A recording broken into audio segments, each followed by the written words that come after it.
Fala pessoal, no vídeo de hoje eu quero conversar com vocês um pouco sobre como você pode evitar a falência da sua empresa. No vídeo anterior a gente comentou sobre fluxo de caixa, ciclo financeiro e como isso pode ajudar nas finanças da sua empresa. Basicamente o ciclo financeiro, para quem não viu o vídeo anterior, ele é calculado como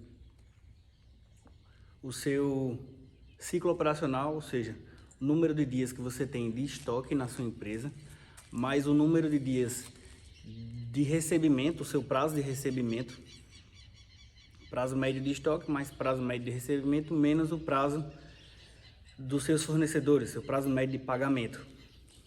Se você está fazendo um bom trabalho no ciclo operacional, no teu ciclo financeiro, você já vai ter um excelente começo. Mas não significa que você praticamente vai ter um fluxo de caixa positivo só por causa disso. Como assim? Por exemplo, se você fez o que eu disse e você só trabalha à vista, você não dá prazo aos seus clientes, até mesmo no cartão de crédito, você antecipa em D0. Se o seu prazo dos fornecedores já é o maior possível, por exemplo, se você compra no prazo, você já esgotou as possibilidades do seu fornecedor, que é aquele velho... sem encher o saco do fornecedor, você começar a correr, pedir, até chegar no limite, que diz, daqui eu não consigo mais, daqui já é o meu prazo máximo, não dá mais para, não tem mais para onde aumentar prazo. Beleza, chegou no prazo. Então, você não tem como diminuir mais os seus recebíveis dos seus clientes, de cartão de crédito, por exemplo, ou o prazo dos seus clientes, já chegou no menor prazo possível de recebimento. Você não tem como aumentar mais o prazo dos seus fornecedores, já chegou no maior prazo possível. Então, a única coisa que você pode fazer é trabalhar o seu estoque. E aí é que está uma das maiores dificuldades de todo negócio. Porque o prazo médio de estoque não depende apenas de você. Por exemplo, imagine que você tem um estoque de 30 dias e teu fornecedor consegue te entregar toda semana. Então você poderia, aí depende de você, você poderia simplesmente estar diminuindo o teu prazo médio de estoque para uma semana. Aí nessa conta que eu falei agora há pouco, vamos supor, teu prazo médio de estoque diminuindo inicialmente 30 dias, com mais o teu prazo médio de recebimento dos 0 dias. Então fica 30 menos o teu prazo médio de pagamento dos teus fornecedores, vamos supor que tenha 30 dias para pagar. Se tu compra no teu cartão de crédito, por exemplo. 30 menos 30, 0. Aí é que alguns se embananam. Por exemplo, algumas pessoas começam a pensar que se meu fornecedor me dá 30 dias, então eu posso dar 30 dias de prazo ao meu cliente.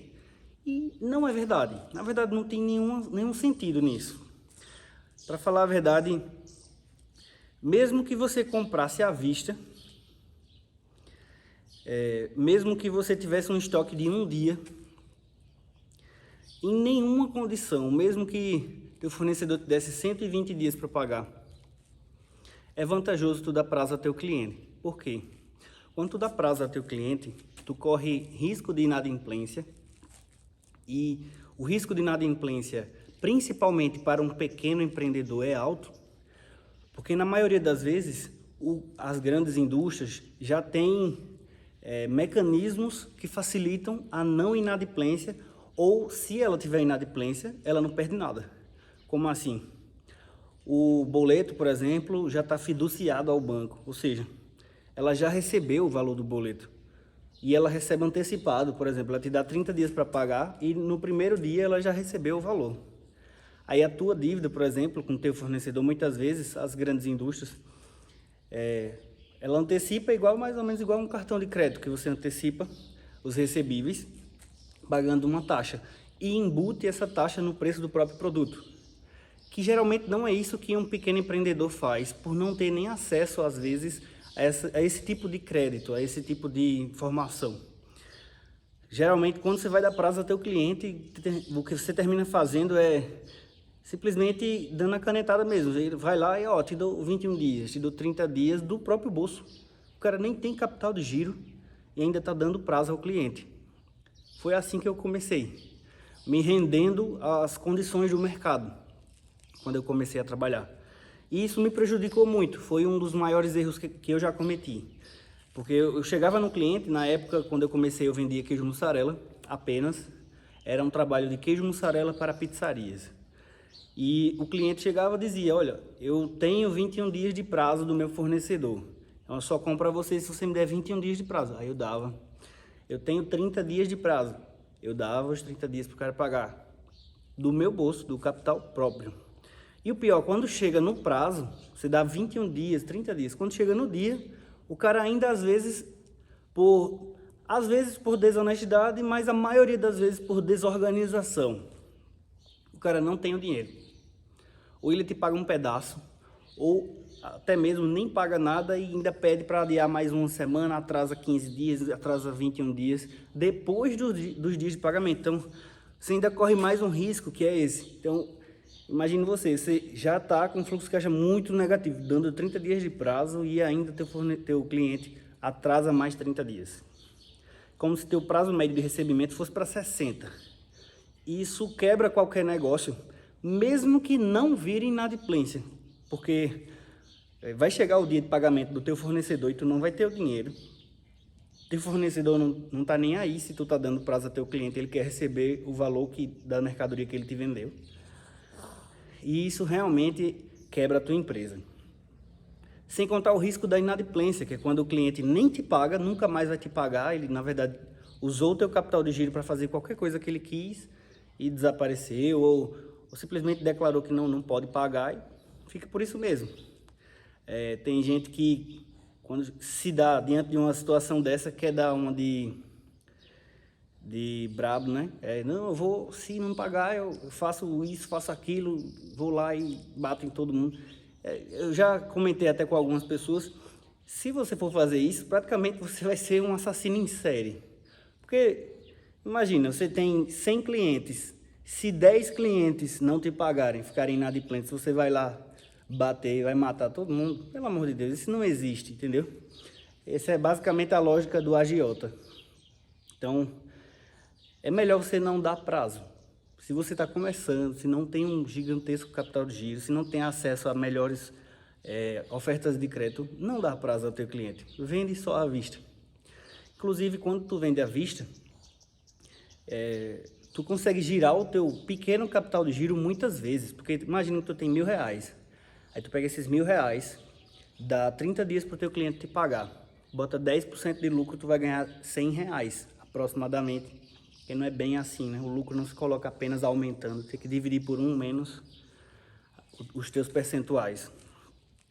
Aí, simplesmente tu pega, dá 30 dias, o teu cliente usa os teus R$1.000 de mercadorias, por exemplo, ao longo de 30 dias. Depois de 30 dias ele te dá 1.100 com R$100 de lucro. Agora vamos mudar a situação. Tu tem R$1.000, tu vende hoje uma mercadoria à vista, ganha R$100.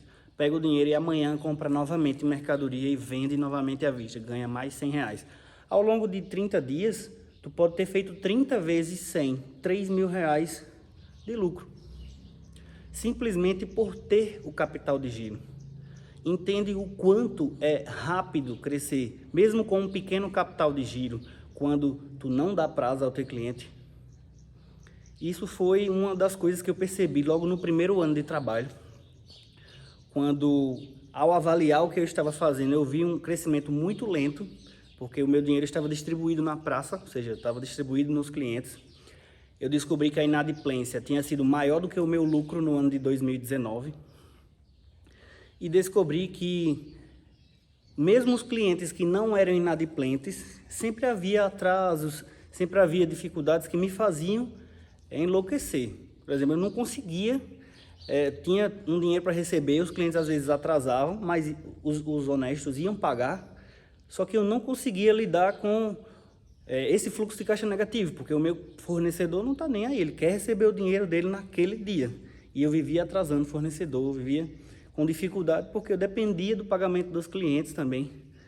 Então foi que no começo do ano de 2020 eu decidi vender apenas à vista, e isso resolveu o meu problema, pelo menos com relação a isso. Então, foca no à vista. Aí, voltando à questão do fluxo de caixa, por que o teu maior problema é sempre o prazo médio de estoque? Porque o prazo médio de estoque é o mais difícil de resolver e ele não depende apenas de ti. Por exemplo, teu prazo médio de pagamento, tu pode já ter esgotado o maior prazo do teu fornecedor. De recebimento, tu pode até esgotar o menor prazo que você pode receber do teu cliente, por exemplo, em D0, teu cartão de crédito e tudo mais. Mas o prazo médio de estoque é complicado. Vamos supor, você vai lá, compra 100 caixas de um produto para você vender. Vamos supor que essa seja a tua venda mensal. Aí de repente você consegue uma excelente negociação. Essas 100 caixas você consegue vender em uma semana. Então, com um preço bom, o teu prazo médio de estoque diminui na tua negociação. Já ao contrário, né? Você compra novamente as mesmas 100 caixas pelo mesmo preço, inclusive, e de repente, quando você vai ver, o teu concorrente conseguiu uma negociação melhor do que a tua, baixou R$1 no produto, por exemplo, e todo mundo vai comprar nele. Aí as tuas 100 caixas que tu tinha certeza que venderia em uma semana novamente, tu passa a vender em 1 mês, 2 meses, 3 meses e nem consegue vender. Aí vê, o teu estoque, ele depende de fatores externos, como o preço de mercado, o preço da tua concorrência. Você tem que tomar muito cuidado com as negociações que você faz. Por exemplo, o que a maioria das distribuidoras e indústrias fazem são usar técnicas de venda avançadas para te forçar, na verdade, né? Te fazer induzir a comprar mais. Uma das mais utilizadas é, amanhã vai ter mudança de tabela, semana que vem vai ter mudança de tabela, os preços que eu tenho hoje vão subir. Por que eles não sobem? Tem que fazer um reajuste de 20%. Por que ele não sobe de uma vez? Porque você vende muito mais quando você divide, por exemplo, sei lá, 20% em 5 reajustes de 4%. E a cada 15 dias você dá um reajuste, cada 15 dias você dá um reajuste. Aí a cada reajuste o vendedor chega, vai ter mudança de tabela. Se tu não comprar, tu vai ficar com um preço maior do que o teu concorrente. Aí o que é que tu faz? Não, tem que comprar muito para poder ter um preço melhor. Aí tu compra muito. Aí o que é que o teu fornecedor faz? Também vai no teu concorrente, aí diz a mesma coisa. O que é que o teu concorrente faz? Compra muito. Aí, no final das contas, o teu preço é igual ao do teu concorrente. Não mudou muito. A tua venda não vai aumentar. Então, vamos supor, tu vinha comprando 100 caixas por semana, naquela semana tu compra 300, porque tu acha que vai ter um preço melhor do mercado.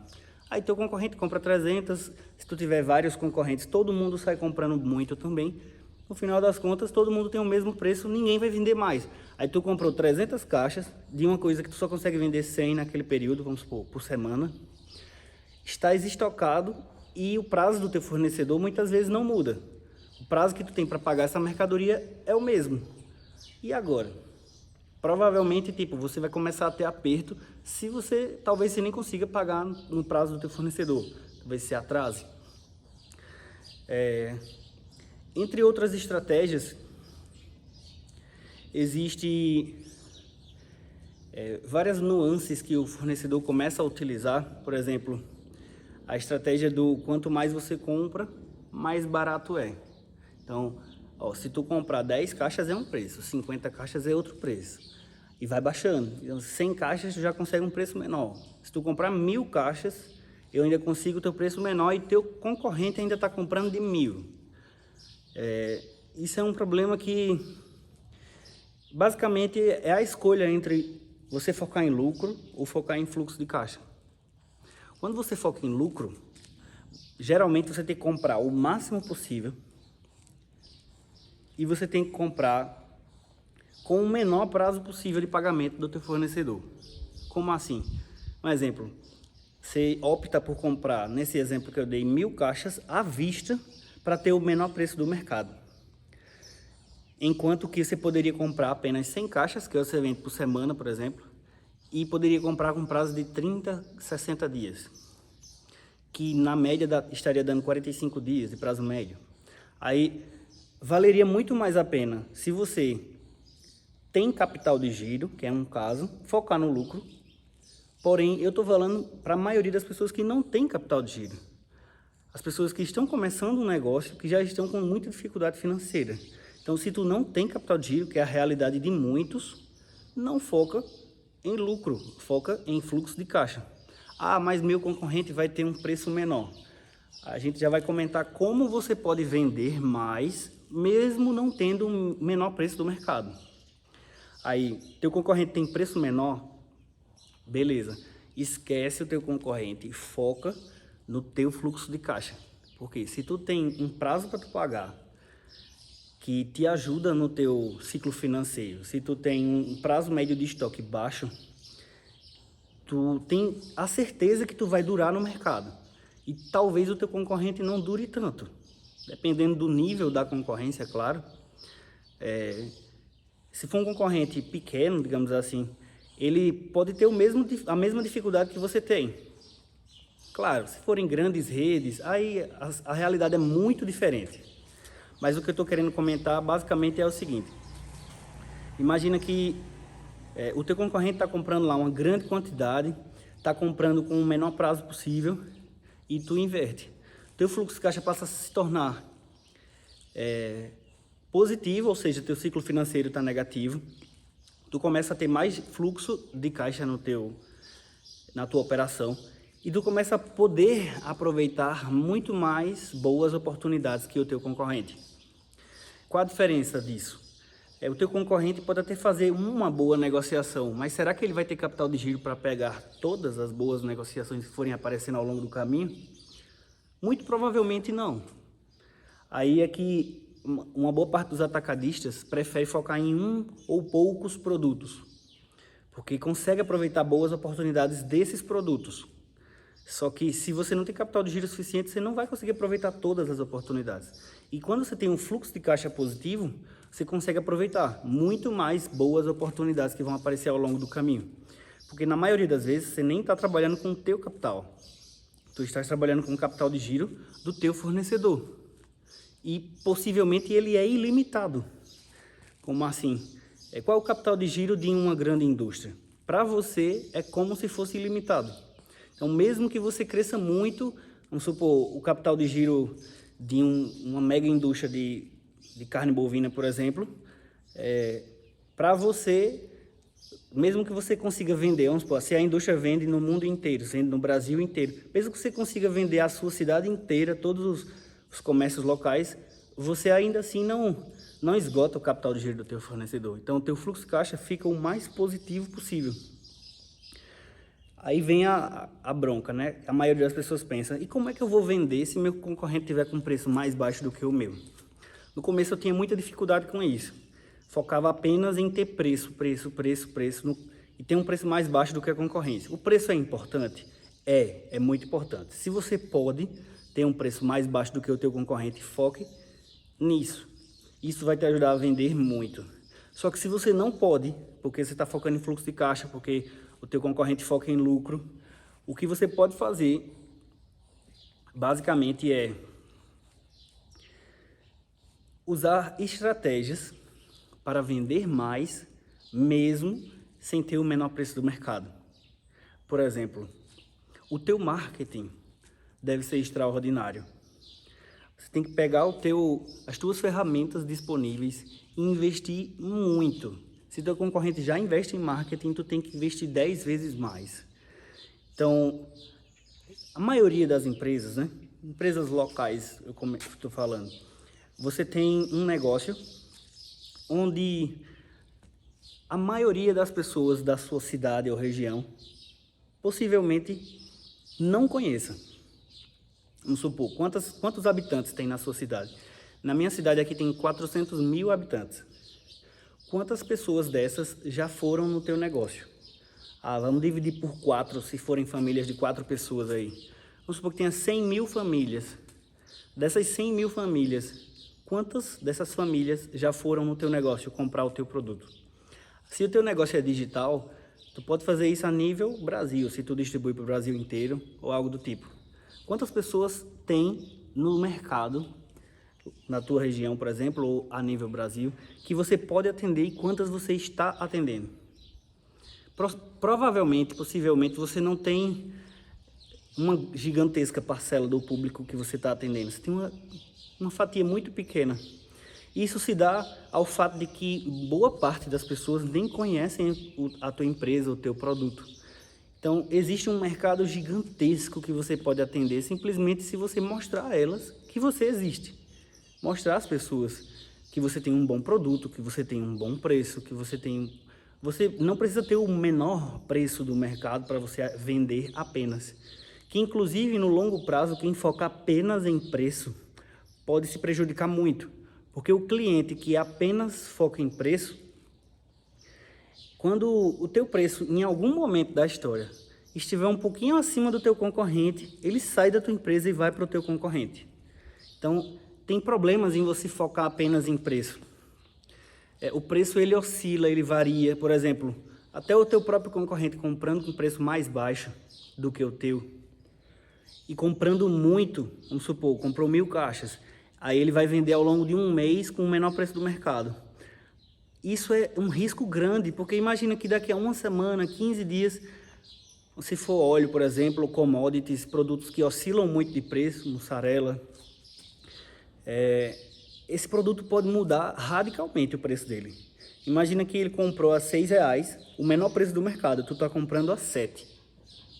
Aí o teu concorrente vende a 7, o preço que tu compra, e tu vende a 8. Aí de repente ele comprou 1000 caixas, aí depois de alguns dias, o óleo, ele tem lá 1000 caixas em estoque com o menor preço da cidade. Aí de repente o óleo, depois de uma semana, cai para R$4. Aí o que acontece? O teu fornecedor baixou o preço do produto, o teu concorrente está muito estocado com um preço alto, só consegue vender a R$7 porque ele comprou a 6. Tu vai lá e compra a R$4 para vender a 5. Tu vai ter um preço mais baixo do que o teu concorrente.